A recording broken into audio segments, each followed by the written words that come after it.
વડોદરા જિલ્લાના સાવલી તાલુકામાં છેલ્લા એક અઠવાડિયામાં ઉપરા છાપરી ચોરીના 3 બનાવો બન્યા હોવાનું સામે આવ્યું છે, જેને લઈને સાવલી પોલીસના રાત્રે પેટ્રોલિંગ અને બંદોબસ્ત વ્યવસ્થા ઉપર સવાલો ઉઠવા પામ્યા છે. તો સાવલી નગરના પોસ્ટ અને અવરજવરવાળા સરદારનગર વિસ્તારમાં ગત 20 ડિસેમ્બરની રાત્રે ખેડૂત પુત્ર પટેલ નવીનભાઈ ડાહાભાઈના કમ્પાઉન્ડમાંથી વરસાદી વાતાવરણમાં મહામહેનતે પકવેલ ચોખા ડાંગરની 12 ગુણની ચોરી થવા પામી હતી, જેને લઈને ખેડૂતે સાવલી પોલીસ મથકે અરજી ફરિયાદ નોંધાવી હતી. જે ગુનો ડિટેક્ટ થાય તે પહેલાં જ નગરના મધ્યમ અને હાર્દ જેવા પરવડી વિસ્તારમાં આવેલ શ્રીજી જ્વેલર્સની દુકાને વહેલી સવારે બુરકા ગેંગ દ્વારા 8 થી 10 કિલો ચાંદી ચોરીની ઘટનાનો અંજામ આપવામાં આવ્યો હતો અને ગત રાત્રિએ ફરી એ જ ખેડૂતના કમ્પાઉન્ડમાંથી ડીએપી રાસાયણિક ખાતરની 8 બેગ ચોરાઈ જતા સાવલી પોલીસને જાણ કરતા ટીમે સ્થળ પર દોડી આવી ચોરીનો ભેદ ઉકેલવા તપાસ હાથ ધરી હતી. ત્યારે સાવલી પંથકમાં ઉપરા છાપરી ચોરીના બનાવો બનતા નગરજનોમાં આક્રોશ જોવા મળી આવ્યો હતો. સાવલી પંથકમાં ચોરીના બનાવો બની રહ્યા છે.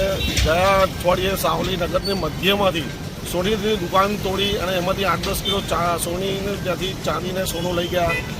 ગત રાતે સાવલી નગર સરદારનગર સોસાયટીમાં 10 ગુણ ડીએપી ચોરાવી. એ જ ઘરેથી અઠવાડિયા પહેલાં ડાંગરની ગુનો ચોરેલી, એ બી ફરિયાદ કરેલી. એ ફરિયાદનો બી નિકાલ ન થયો અને આ ગતરો જે બીજો બનાવ બન્યો એ જ જગ્યા પર.